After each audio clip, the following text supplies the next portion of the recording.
Welcome to the Growing Tall Poppies podcast. I'm your host, Dr. Nat Green, and I'm so excited to have you join me as we discuss what it means to navigate your way through post-traumatic growth and not just survive, but to thrive after trauma.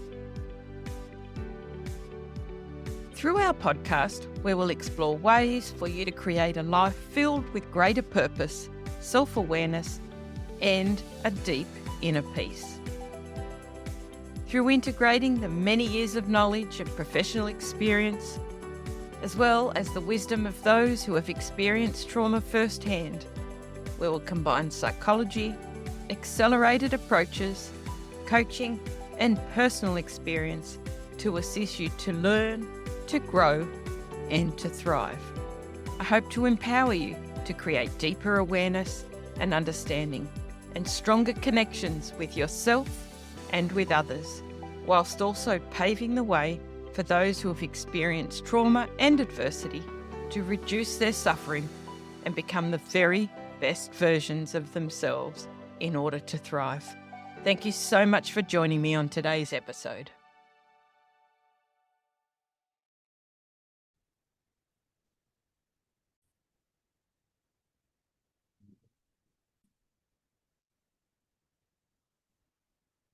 Hello, beautiful humans, and welcome back to Growing Tall Poppies. I'm your host, Dr. Nat Green, and as I record this, I'm at the end of a truly unforgettable journey through Europe. As you know, I've been away for just on a month, traveling with my family, enjoying the trip of a lifetime. And these past weeks have been a mix of awe, challenge, heat, exhaustion, beauty, and wonder. And as always, life has a way of weaving lessons into the places we visit.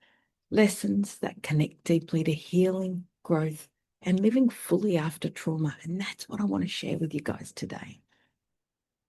This week, I want to take you with me through the Italian part of our adventure, through Florence, where we based ourselves for a week, through Cinque Terre, we did a day trip, and it was so amazing, to Venice, Venezia, where we also did a day trip, and into Roma, where we spent the last 5 days. So I want to share this with you, not as a travel guide, but as a journey of metaphor and of meaning, from cobblestone streets to the Colosseum. I've discovered reminders of what it takes to really step into the arena of life and choose growth, even when it's hard. And my goodness, I know you guys know just how hard it is. So let's start with Florence. There was beauty, there was busyness, and at times overwhelm, if I'm honest. Florence was beautiful. So much art, history, architecture everywhere. But it was also hot, crowded, and overwhelming at times. And it reminded me of something so many of us experience after we've been through trauma. Even when life is full of beauty and opportunities, it can still feel too much. And growth doesn't mean that we never feel overwhelmed. I want you to really know that. We will still have those moments of overwhelm, and I experienced multiple moments like that in Florence.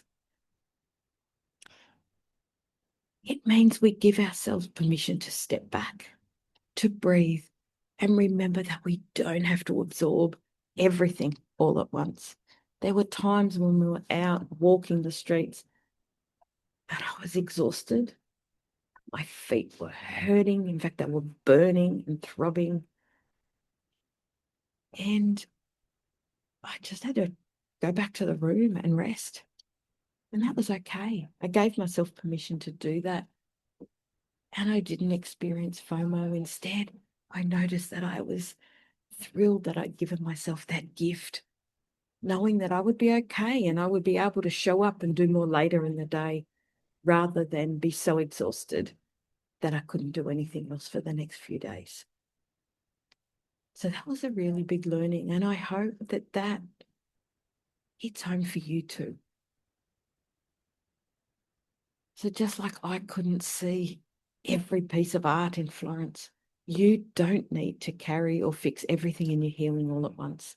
Sometimes it's about choosing one thing, one step, one foot forward, one moment, and letting that be enough. As I made my way through the streets of Florence, really made me reflect on something so many of us experience after trauma, the balance between that beauty and that overwhelm. Just like Florence, life can be dazzling and exhausting at the same time. Post-traumatic growth isn't about removing the overwhelm, but about learning how to ground yourself in the middle of it, to pause, to notice, to choose what to focus on, rather than letting everything just crash over you. One small strategy I use that you could use too is when things felt too much, choose just one thing to notice deeply. For me, it was the detail in a fresco or the unevenness of the cobblestone street. For you, it might be a sound, a colour, or even your breath. That one focus point can anchor you, even in the busiest moments.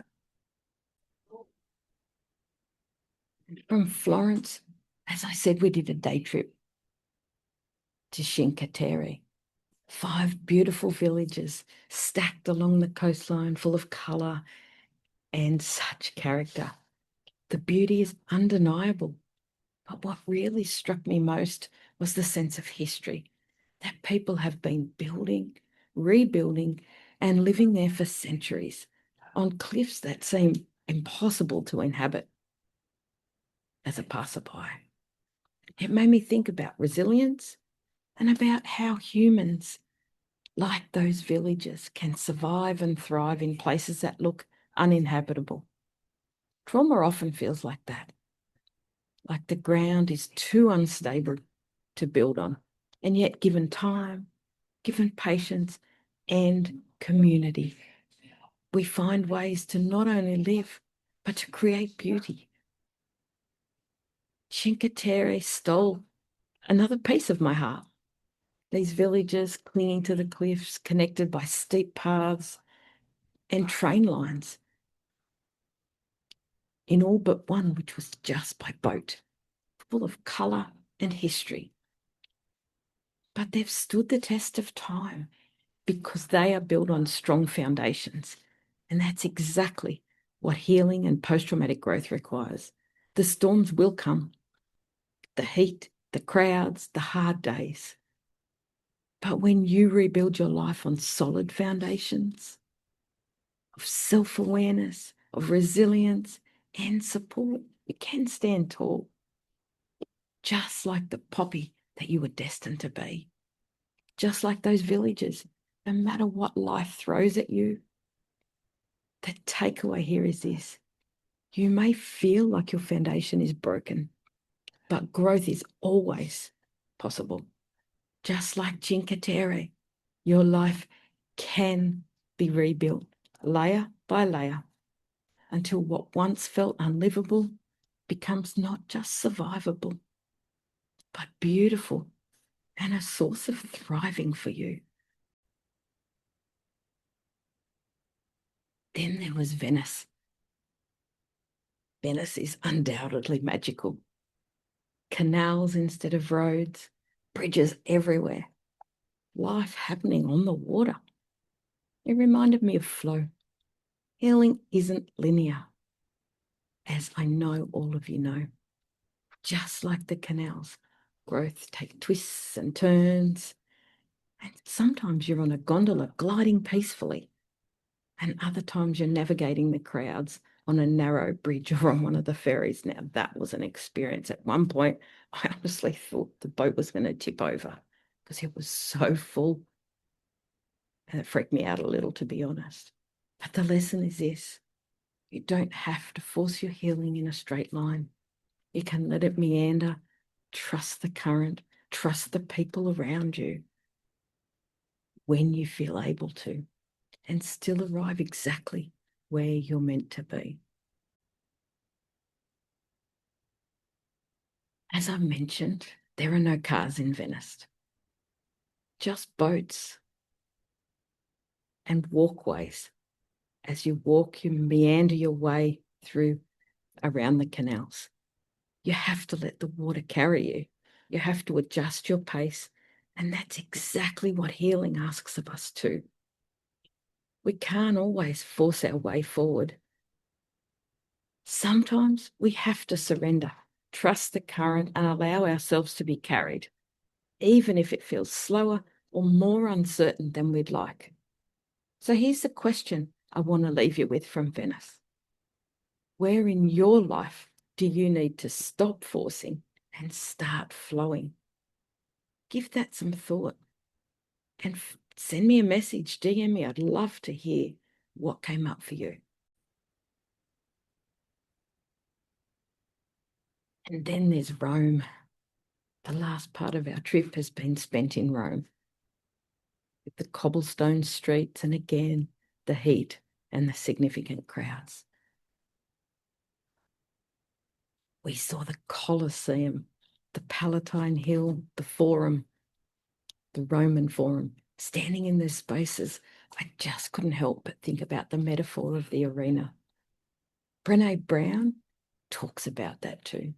The courage it takes to step into the arena, to show up, to live fully, even when you risk failure, judgment, or falling.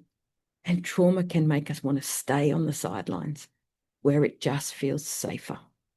But post-traumatic growth asks us to re-enter the arena of life, to try again, to love again, to dream again, and to risk again. And here's the truth. The arena isn't clean. It's messy, dusty, bloody, and so is healing. But just like those gladiators, just like the Colosseum itself, still standing thousands of years later, your resilience leaves a legacy. Then there were the cobblestone streets, not just in Rome, but across Italy. Beautiful, but uneven. Hard to walk on, really hard to walk on when you've got feet like mine. And isn't that the perfect picture of life after trauma? It's rarely smooth. Sometimes you trip and potentially fall, which did happen. And sometimes you get frustrated. But those cobblestones connect you to history, to stories, to people who walked before you, in the same way that your healing path connects you to your own story, to others who've been through hardship, and to the resilience that runs deeper than you think. And that's what this community in Growing Tall Poppies is all about. So please reach out, DM me, share what this brings up for you, and continue to be part of this amazing community. So as I wrap up this trip and this series of episodes from Europe, I want to leave you with this. Growth doesn't happen on the smooth, easy paths. It happens in the busyness of Florence, the steep foundations of Cinque Terre, the flowing canals of Venice, and the cobbled, uneven yet powerful arena of Rome. Your journey may feel messy. Heck, it will be messy, uneven, overwhelming, and unpredictable. But just like these places, there's beauty in the imperfection. And if you're willing to step back into the arena, to keep walking those cobblestones, you'll discover a strength and freedom you may not have known was possible. You've got this. I know you have. There have been so many lessons, learnings from Europe, as I said. And it's been an absolute honor to share that, raw, real, and vulnerable with all of you listeners. Thank you for your beautiful messages and for continuing to listen. Thank you so much for being here with me. I hope these reflections give you something to hold on to in your own healing journey. And if this resonated, feel free to share it with someone who you know needs this reminder. So as I close out this European journey, I want to leave you with these 4 lessons. 1, from Florence: anchor yourself in moments of overwhelm. From Cinque Terre, you can rebuild beauty even on shaky ground. From Venice, surrender to the flow. Don't feel you have to force everything. And 4, from Rome, be willing to step into the arena of your own life. These lessons are not about travel alone. They're about living, healing, and thriving. And I know that you're up for it, you're ready for it, and now is your time. They're about finding ways to grow even when the heat is intense, the crowds are pressing in, or the ground feels unstable. Thank you for journeying with me on this trip, both physically and emotionally. And as I return home, I can't wait to continue walking this path of growth with you. I'll continue to share some videos that I've taken and lots of stuff on social media so that I can continue to live and relive my beautiful trip in Europe. And I hope that you enjoy that as well. So until next time, remember, growth is possible, beauty is waiting, and you are always braver than you believe. Thanks so much. Bye for now. Thank you for joining me in this episode of Growing Tall Poppies. It is my deepest hope that today's episode may have inspired and empowered you to step fully into your post-traumatic growth so that you can have absolute clarity around who you are, what matters the most to you, and to assist you to release your negative emotions and regulate your nervous system so you can fully thrive. New episodes are published every Tuesday, and I hope you'll continue to join us as we explore both the strategies and the personal qualities required to fully live a life of post-traumatic growth and to thrive. So if it feels aligned to you and really resonates, then I invite you to hit subscribe, and it would mean the world to us if you could share this episode with others who you feel may benefit too. You may also find me on Instagram at Growing Tall Poppies and Facebook, Dr. Natalie Green. Remember, every moment is an opportunity to look for the lessons and to learn and increase your ability to live the life you desire and deserve. So for now, stay connected, stay inspired, stand tall like the tall poppy you are, and keep shining your light brightly in the world. Bye for now.